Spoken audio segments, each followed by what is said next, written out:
Welcome to the Wizard of Radical Self-Respect. My name is Jared Mello. Today I'm going to go over 3 signs the narcissist is devaluing you. And the devaluing phase comes after the love bombing phase, where they've given you all sorts of attention and admiration, made you feel special, made you feel attractive, and like you were the best thing since sliced bread. But slowly but surely, these behaviors will begin to creep in. And the first behavior is they will begin to constantly criticize you. There is nothing that you can do right, whether it's the way you drive a car or whether it's how you do something around the house. Whatever it is, it will never be good enough. And they will always have something to say about it and say, oh, why can't you do this right? Or why can't you do that right? Why can't you be more like this person? And all of these things, you will notice they are being critical. Now, to reiterate here, though, this is important. There is a way to bring things to people's attention where you still feel like you're on someone's team. You feel like they are still caring about you and have your best interest in mind.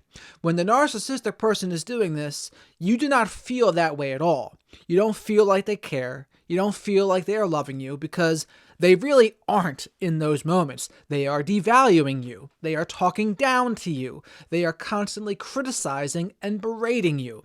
There is a big difference between these things because I do believe a couple that is meant to be together, they can help each other become better versions of themselves. But when the narcissistic person is constantly criticizing like this, that is not the same thing. Number 2, the second way you can tell that the narcissist is devaluing you is they will begin to belittle you. They will belittle you in front of other people. They will belittle your hobbies. They will belittle your interests and your other kinds of thoughts. And to them, everything you do is just silly and ridiculous now. And they might even do this in front of other people as well, but not always. Sometimes they still keep up the mask in front of other people. But as soon as they get behind closed doors again, boom, the belittling will be turned up to notch 10, where this hobby you do is so silly or ridiculous, or this thought that you have or opinion that you have is so silly or ridiculous, or your parenting style is so out of control. But you will notice the belittling will be ramped up as well. The third way you can tell that the narcissist is devaluing you is they will begin to withhold love and affection. And intimacy as well. And you could argue number 1 and number 2 are both examples of withholding love, but if you ever do try to get intimate with them, they will really crank up the criticism and belittling, and they will really make you feel like you've made a bad choice to even try. And it will be like touching a hot stove, where they would say, how dare you try to do this? How dare you try to do that? And what it does, it punishes you. It punishes you so that you don't try again. You're afraid to try again more than likely. And again, this all contributes to the feeling of having to walk on eggshells, as the first 2 things do as well. Being constantly criticized and belittled, and then the withholding of love and affection. All of that contributes to the walking on eggshells. And another important thing to note here, it is not linear, these patterns as well. There will be love bombing, and then there will be devaluing. But there will also be more love bombing as well. It will go back and forth. It's not like once the love bombing phase is over, it doesn't completely end. But what does happen is the love bombing gets less and less frequent. And there's more time and space in between love bombing sessions. And the devaluing stages will get longer and longer.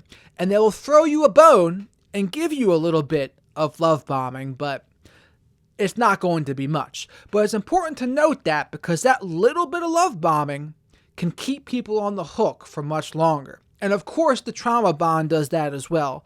But when they get a little bit of love bombing, people really want to hold on to that sometimes. And this whole pattern is intermittent rewards as well, where it creates what feels a lot like an addiction to a person, where the ups and downs, they're so sporadic, and the rewards are intermittent, you don't know when they're going to happen, that it creates an addictive-like sensation to the person. This is the same reason why gambling is so addictive as well.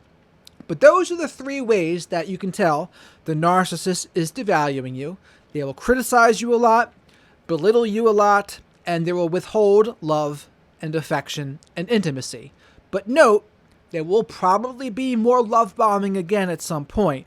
It will probably just be less intense and less frequent. Remember that as well. Because some people might think, oh, I'm getting love bombed again, so that means it can't be a narcissist. No, it goes back and forth. It's not just a linear love bombing is over, then to the devalue, then to the discard. No, all three of those stages, and then you can add hoovering in there too at the end, all four of those can go circle around and around and around and can continue indefinitely until someone puts their foot down. And hopefully it's you out there who is watching this video. When we practice radical self-respect, that can put an end to this process. Because when someone's criticizing us or belittling us, if we practice radical self-respect, we will stand up for ourselves and we will mention it. And again, there's a way to call people out. There's a way to bring things to people's attention where you still feel like you're on their team, that they still care about you, that they still love you. The narcissistic person is terrible at this. And with anything being called out, etc., there's two parts. How we do the calling out to somebody and how we say it, and how we receive criticism and feedback. Those are both two things, and everyone can try to improve on both sides of that equation. And I think that's important to know too. People can call someone out, but there's a way to do it well. There's a way to do it so that the other person still feels like they're connected to you and on your team. And there's a way to take the criticism and feedback as well. There's a way to do that without blowing a gasket, flipping the script, blame shifting, or playing the victim, etc. But those are the ways here that you can tell the narcissist is devaluing you, and these are things to not ignore. And as always, practicing radical self-respect is the way out of these kinds of scenarios. If you got this far, please remember to subscribe to the video here, or subscribe to the channel, excuse me. Like the video if you liked it. Share this video with someone else that you think might benefit. Maybe you think they're with a narcissistic person and watching this video could really open their eyes a little bit. And comment below if you have experience with one of these three things. Because I think when you comment your experience, a lot of people can relate. It can be very validating. So please do not hesitate to do that as well. And with that, thank you very much for watching and have a great rest of your day.